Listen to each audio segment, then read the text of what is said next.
It was a Tuesday, one of those achingly ordinary ones where nothing is supposed to happen. And yet it did.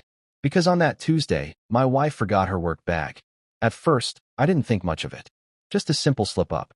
She'd been rushing, muttering about a meeting, and brushing mascara onto her lashes while sipping lukewarm coffee. Her phone buzzed nonstop with texts, none of which she showed me. I kissed her cheek goodbye. She barely leaned in. 10 minutes later, I saw the bag still sitting by the coat rack. Her leather one, black with gold accents. The one she said made her feel in charge during meetings. I called, but it went to voicemail. Twice. I debated whether to drive it over to her. But part of me hesitated. Maybe it was nothing. Maybe it was everything. I carried it to the kitchen like it was made of glass. Heavy. Too heavy for just files. I unzipped the main compartment. Folders, a tablet, a day planner. All normal. Then I noticed the side pocket was slightly open. I don't know what made me reach in. Curiosity, maybe. Or the gnawing whisper in my gut that had been with me for weeks. I slid my hand inside and pulled out a small, lacy bundle. Burgundy. Delicate. The kind of lingerie she'd never worn for me. At first, I just stared at it, like it wasn't real. My wife. Her work bag. Lace that didn't belong in either of those contexts. I turned it over in my hand and saw the tag still on, a white receipt with silver embossing. To my love, from J. I read it twice, then again, my fingers shaking. My name doesn't start with J.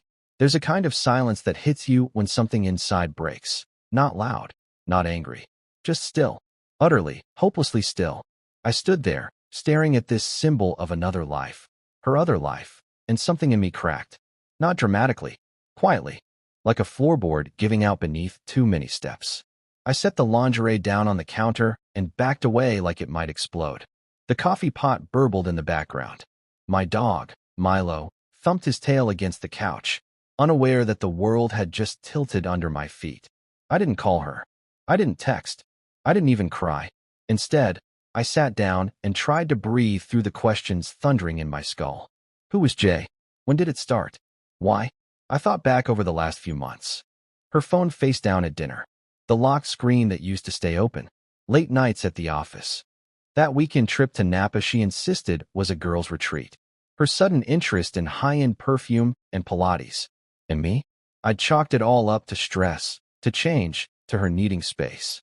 I gave her space. I gave her everything. I remember once, 6 years ago, when she got food poisoning on our anniversary trip and threw up on my shirt during a fancy dinner. I held her hair back, cleaned her up, carried her to bed, and lay beside her while she cried from embarrassment. The next morning, she whispered, "This is why I'll never leave you."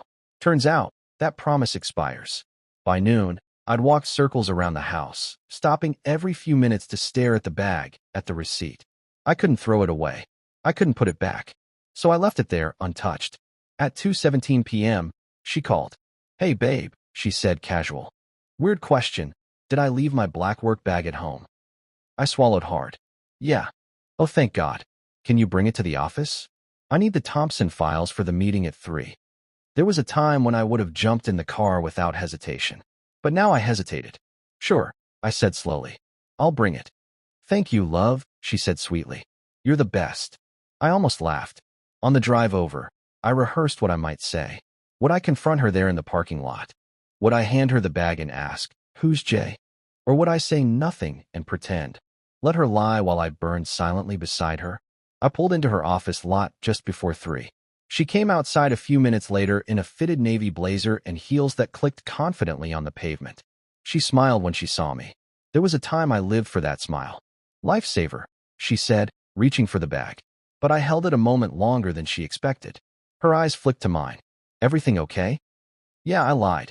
You left a few personal things in there." I didn't look too closely. Her cheeks flushed, barely, but she recovered fast. "Oops," she laughed. "Must have been from the gym bag mix-up. I've been switching stuff around lately." That's what she chose, the gym. The lie was so smooth, I almost believed her. She kissed me on the cheek, turned, and walked back toward the building. I sat there, watching the curve of her shoulders, the sway of her walk, trying to remember the last time I really knew who she was. The woman I fell in love with. The woman who, apparently, wears burgundy lace for someone named Jay. I didn't go home right away. I parked in a nearby lot and sat in silence for almost an hour, wondering what to do next. When trust shatters, it doesn't explode. It dissolves, quietly, like sugar in tea. And once it's gone, the sweetness never comes back.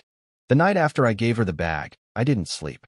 I lay beside her in bed, listening to the sound of her breathing, even, calm, like someone who had nothing to hide.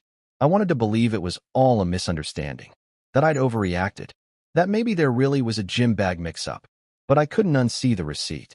To my love, from Jay. That wasn't a mistake. That was a message. The next morning, she got up early, showered, perfume, mascara, curled her hair, things she didn't used to do for work. She left the house humming a tune I didn't recognize. I waited 15 minutes after she left, then opened her laptop. She always said she had nothing to hide. And maybe that was true once. But trust makes you blind. And I've been walking blind for months. I wasn't sure what I was looking for. Emails. A name? Something that connected the receipt to a real person. It didn't take long. Her email inbox was clean, too clean. No flag messages, no long chains. Just sterile subject lines and newsletters. But her calendar? That told a different story. Private meetings with J.M. every Thursday at 5:30 p.m. for the past 7 weeks. Location marked as off-site. I Googled her company's staff directory. No one there with the initials J.M. Then I cross-referenced her LinkedIn connections. And there he was. Jordan Matthews. Consultant. Independent. Mid-30s. Gym fit with sharp cheekbones and a confident smirk in every photo. His profile said marketing strategist and private brand advisor. I clicked through his posts, marketing tips, casual wine tasting photos, jokes about never mixing business with boredom. His latest update? A check-in from Napa Valley 2 weekends ago. The same weekend she said she was on a girls' retreat. I felt something in my chest then, not quite anger, not even betrayal, just hollowness. Like everything I thought was real had turned paper thin. That night, I asked her casually, "Hey, how's that consultant guy, Jordan? He's still working with your team?" She didn't flinch. "Jordan? Oh yeah, he's just part-time though, mostly remote. Seems like you two have a lot of meetings." She sipped her wine. "He's helping me restructure the campaign." "Why?" I shrugged. "Just curious." She changed the subject. For days I walked through our marriage like it was someone else's life. Smiling at dinner, kissing her goodnight, pretending I didn't know. But every time she left the house with that black bag, I saw the lace in my mind, soft, folded, intimate. And that name, Jay, I started keeping notes. Quietly.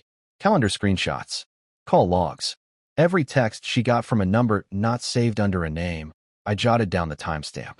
One night while she showered, I checked her phone. She'd changed the password, but I'd watched her enough times to guess the code.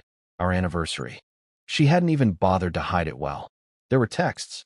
Dozens of them. Some innocent. Most weren't. I didn't need graphic details. Just the tone, the words, the emojis. The way she said, "I miss you" to him in a way she hadn't said to me in years. She wrote, "You make me feel alive." And he wrote back, "You deserve someone who sees you." That one hit harder than I expected. Because I thought I had seen her. I thought I knew the shape of her laughter, the rhythm of her sadness. I thought we were still in this together, just tired, just drifting a bit like couples do. But we weren't drifting. She'd already jumped ship.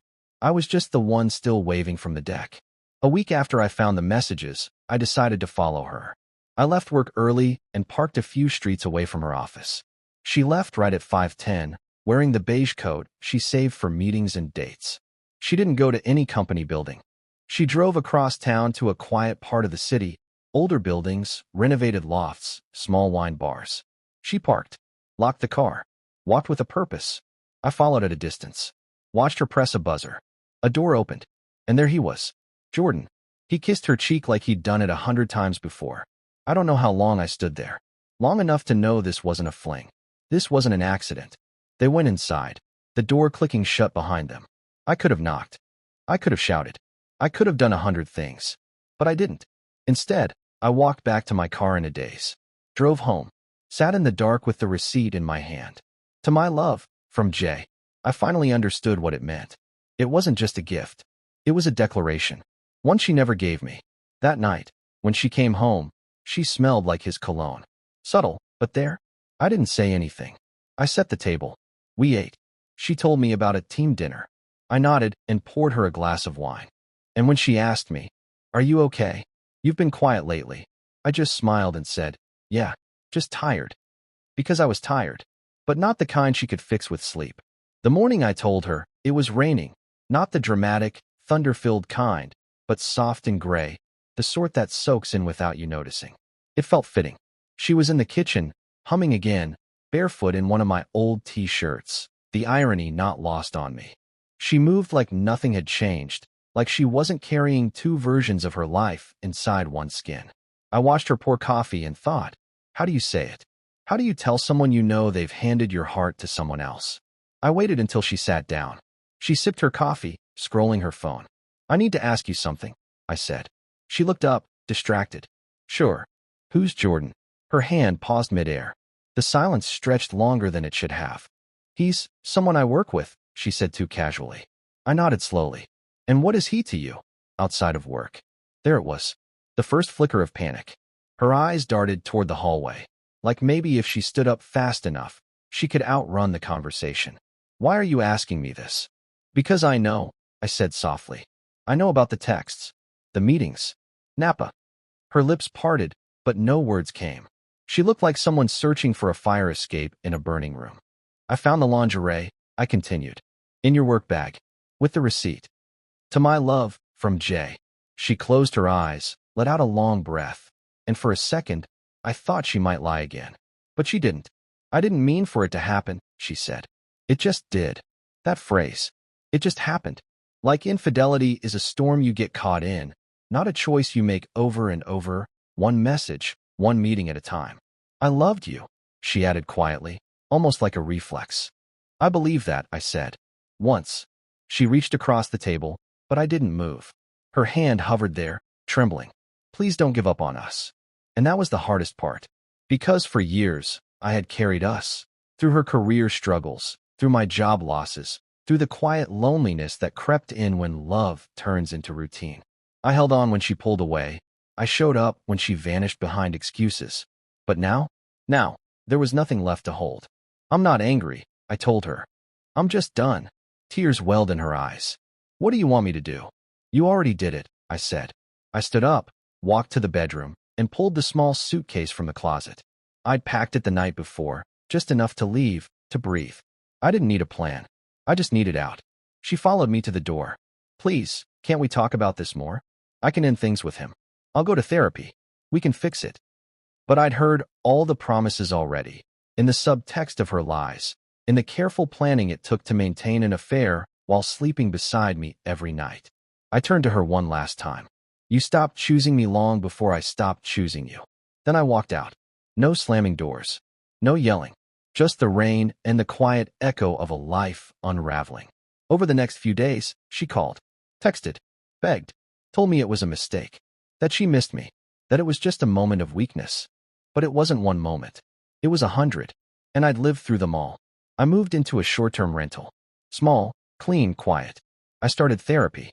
Talked more to my brother in a week than I had in years. Relearned what it meant to sit with myself without needing to explain my sadness. I thought I'd be angrier. I wasn't. I thought I'd cry more. I didn't.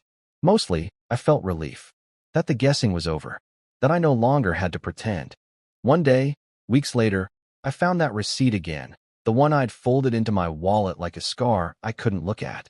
I read it slowly, and for the first time, it didn't sting. "To my love, from Jay." She wasn't mine anymore. Maybe she never fully was. But I was mine again. And that was enough.